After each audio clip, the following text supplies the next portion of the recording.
Thank you, Ted.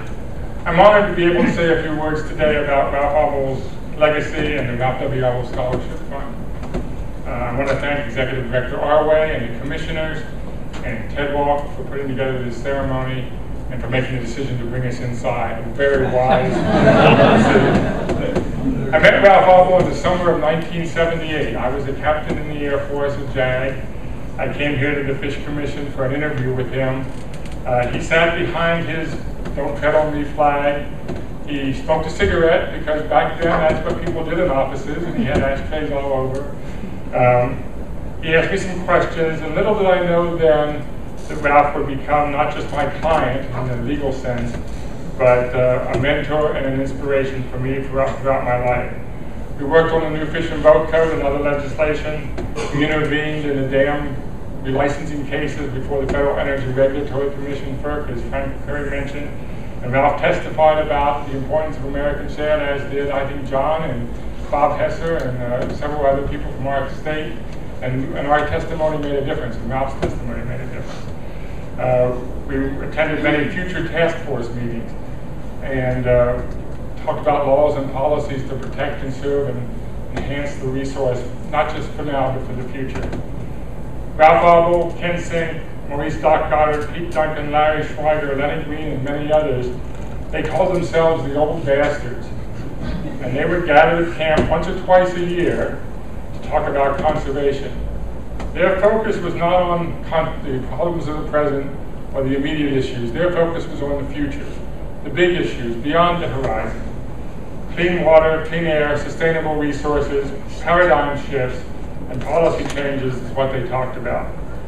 The Old Bastards, or at least the oldest of them, grew up during the Depression, fought in World War II. It would not be too much of an exaggeration to call them the greatest generation of conservation leaders in Pennsylvania. They helped write the Environmental Rights Amendment to the Constitution, and they worked hard to get it passed by the voters. That was the significant step. It had to not just be passed by 2 sessions of the legislature, it had to be passed by the voters. And it was passed overwhelmingly because of the work of people like Ralph Abele and many others, including Frank Curry. They changed laws and major policies, always guided by a commitment to conservation, a love of the outdoors, a love of fishing and hunting, and a philosophy that would come to be defined in just 2 words: resource first. We've come today to dedicate a marker in honor of Ralph W. Abele, and it's altogether fitting and proper that we should do this. But in a larger sense, we need to pursue the great task that Ralph and his friends and the Old Bastards undertook in the 1970s and 1980s. We too need to look to the future, and especially step back from the issues and problems of today and think about our conservation future beyond the horizon. When Ralph died in 1990, his co-workers and friends in the Fish Commission and in the broader conservation community looked at how best to preserve his legacy. The Commission created the Ralph W. Abele Conservation Heritage Award, and the list of recipients of that award reads like the honor roll of conservation in Pennsylvania. Some of the Abele Award winners were Old Bastards themselves, but others were those who pursued different paths to conservation excellence. Like all awards, the Conservation Heritage Award looked backwards at accomplishments and lifetime achievements. The Commission also created the Ralph W. Abele Memorial Glen at Station 22. And some of you, I know many of you, have been there and seen it. We were there when we dedicated it, and when we dedicated the monument to Lenny Green at the same place. It's a place there by Penns Creek where an angler or a visitor can stop and reflect on Ralph's legacy while enjoying the beauty of Penn's Woods and fishing in the waters, Penn's Waters, or Penn's Creek, as we should call it. A group of us also created the Ralph W. Abele Conservation Scholarship Fund. The early board of directors included Peggy Abele, Lenny Green, Doc Goddard, Cheryl Riley, Pete Duncan, Joe Green, Steve Walsh, Norm Shea of the Greenwood Area School District, and myself.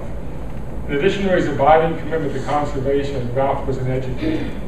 He was a member of the Greenwood School District up in Millerstown, and he believed strongly in investing in the education of our youth was the way to build the future. What better way to honor Ralph's legacy and try to inspire new generations than to build a scholarship program?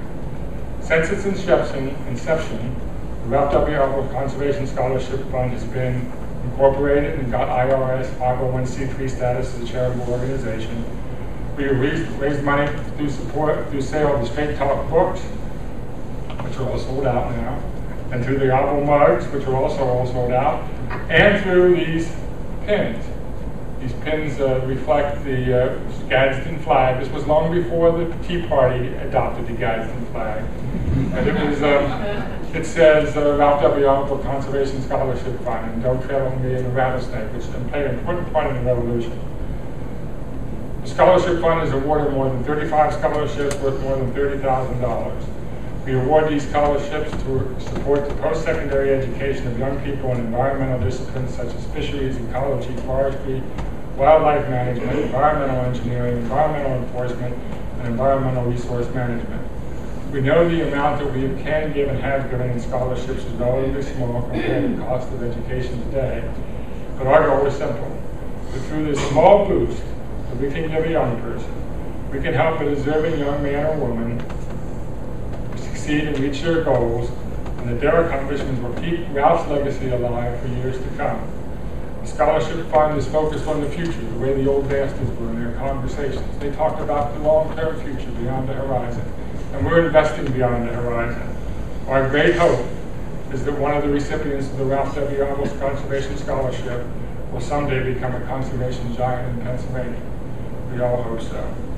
The Scholarship Fund also supports efforts to maintain and preserve the legacy of Ralph Abele through projects such as the Legacy Project, which is currently ongoing, and in supporting the acquisition of this historic marker here at the Fish and Boat Commission. I believe we were limited to just 70 words on the marker by the Historical Museum Commission, and it was really tough for all of us who worked on that to try to come up with 70 words to describe Ralph Abele's legacy and Ralph Abele's contributions to this agency and to this Commonwealth. But when you think about Ralph, as so many of us are doing today, you can really grab a fair summary of his accomplishments and his legacy with just 5 words, or 6 words. And those words are protect, conserve, enhance, and resource first. That is Ralph Abele's legacy. Thank you very much.